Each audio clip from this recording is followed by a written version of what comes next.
বন্ধুরা, এর আগে আমাদের হাবিবুন নবী খান সোহেল বলেছেন যে এটা হৃদয়ে ধারণ করতে হবে। আমি আগেই বলেছি যে এটা গতানুগতিক সভা নয়, রাজনৈতিক দলের বক্তারা নেতারা বক্তৃতা করলেন, আপনারা শুনলেন চলে গেছেন, তা না। এটা হৃদয়ঙ্গম করতে হবে। ব্রেন স্টোর্মিং বলে, সে ব্রেন স্টোর্মিং করতে হবে, মাথার মধ্যে এটা গেঁথে রাখতে হবে। এবং আপনারা যখন আপনাদের এলাকায় চলে যাবেন, আপনাদের প্রতিষ্ঠানে যাবেন, মানুষের সাথে কথা বলবেন, তখন যাতে সহজেই বিএনপির সামনের নির্বাচনের অঙ্গীকারগুলো কি, সেই অঙ্গীকারগুলো আপনাদের মানুষকে বোঝাতে, বলতে এবং তাদেরকে উপলব্ধি করতে আপনারাই একটা শিক্ষকের ভূমিকা পালন করবেন। আপনারা এখান থেকে প্রশিক্ষিত হয়ে আপনারা ছড়িয়ে পড়বেন আমাদের জনসমাজে। এই জনসমাজের মধ্যে ছড়িয়ে গিয়ে আপনারা সাধারণ মানুষ, কমন মানুষ, তারা বলতেই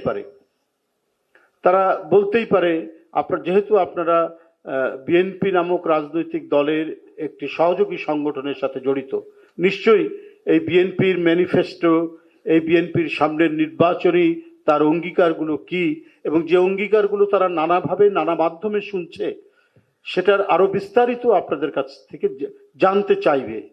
তো সুতরাং এই যখন জানতে চাইবে, তা আপনারা নিজেরাই যদি সমৃদ্ধ না হন, আপনারা নিজেরাই যদি ভালো মতো সেই সাবজেক্টগুলো যদি আপনারা বলতে না পারেন, তাহলে মানে আটকে যেতে হবে, মানুষও সেই জিনিসটা উপলব্ধি করতে পারবে না। কিছু সহজ কথা এমনভাবে কেউ কেউ বলছেন, কোন রাজনৈতিক দল মানে এমন কথা সেটাকে হঠাৎ করে বলার চেষ্টা করছেন যাতে সাধারণ মানুষ সেটিকে সত্য বলে মনে করছে। হতেই পারে জান্নাতের টিকিটের কথা কেউ কেউ বলেন, বেহেশতের টিকিটের কথা।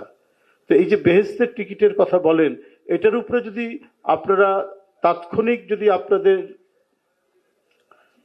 কিছু জানা থাকে, তখন আপনারা সেই কথা বলতে পারেন। যেমন গতকালই অনেকে আলোচনা করেছেন যে এই যে বেহেশতের টিকিটের কথা জামাত বলতে পারছে, যে কোনো এদেশের ধর্মপ্রাণ মানুষ একটু উৎকর্ণ হতে পারে, কান খাড়া করতে পারে, আরে বেহেশতের টিকিটের কথা কি, এরা কি বলে।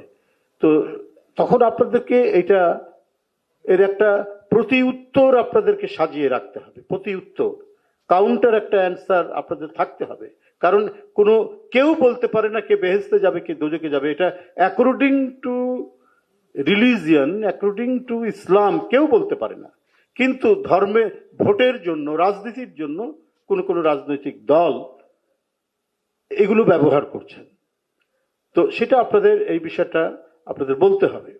যেমন আমি আপনাদেরকে একটা উদাহরণ দিয়ে বলি, ইনডালজেন্স বলে ইংরেজিতে একটি কথা আছে, আপনি জানেন না? ইনডালজেন্স মানে, এটা সহজ বাংলা হচ্ছে প্রশ্রয়, কিন্তু এটা এসছে আপনার ইউরোপের সেই মধ্যযুগের চার্চের সেখান থেকে আপনার এই শব্দটি এসছে। ইনডালজেন্সটা কি ছিল?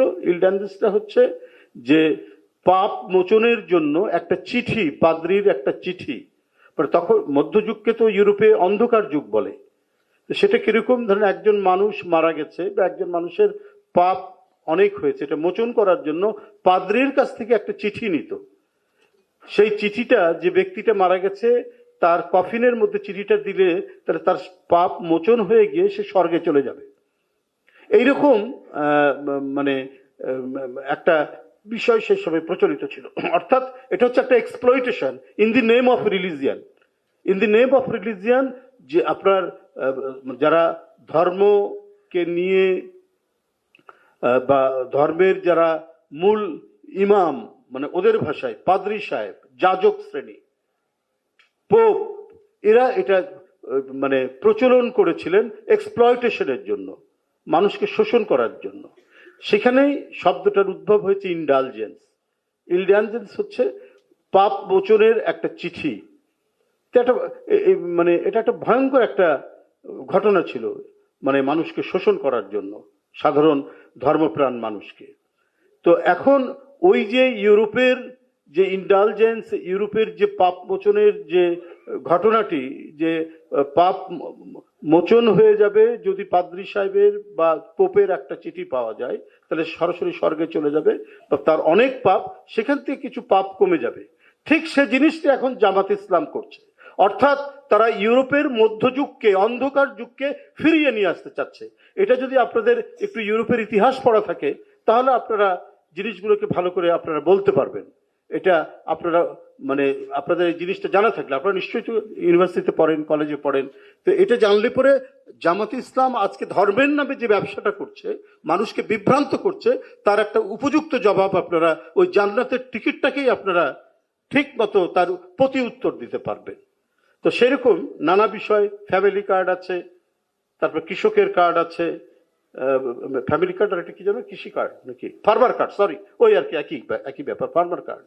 এই যে এই সমস্ত বিষয় নিয়ে আমাদের বিশেষজ্ঞরা বলবেন এবং অত্যন্ত সহজবোধ্যভাবে তারা কথা বলবেন। আপনাদেরকে দেওয়া হয়েছে, কাগজ কলম দেওয়া হয়েছে, প্রয়োজনে আপনারা সেটা টুকে নেবেন, টুকে নিয়ে আপনারা সেটা হৃদয়ঙ্গম করবেন এবং সেটা আপনারা সাধারণ মানুষের কাছে আপনারা সেটা যাবেন।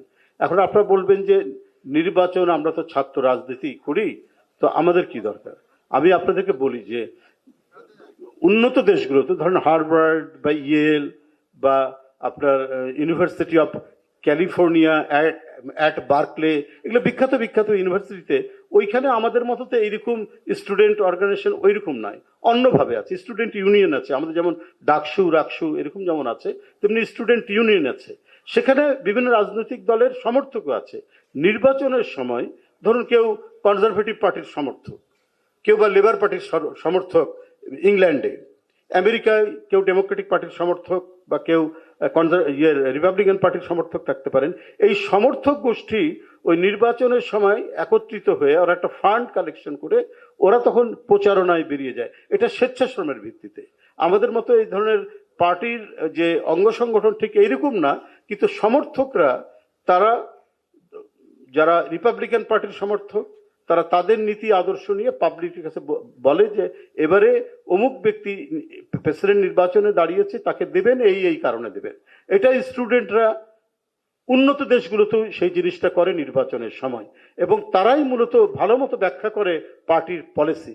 তারা আবার যখন নির্বাচন শেষ হয়ে যায় আবার ব্যাক করে ক্যাম্পাসে আবার পড়াশোনায় মন দেয়। যাই হোক, ওটা একটা ডেভেলপড সোসাইটি, তাদের ব্যাপারটা অন্যরকম, কিন্তু আমরা কিছু আইডিয়া সেখান থেকে নিতে পারি এবং আমরা নিয়ে আমরা সেইভাবেই কাজ করতে পারি। আপনারাই মানে অত্যন্ত মানে স্বেচ্ছাশ্রমের ভিত্তিতে ভলেন্টিয়ারিলি আপনারা এই জিনিসগুলো পাবলিককে বোঝাবেন। আমি আগেই বলেছি যে কোনো একজন প্রশিক্ষিত কর্মী, রাজনৈতিক দলের প্রশিক্ষিত কর্মী হচ্ছে জনগণের শিক্ষক।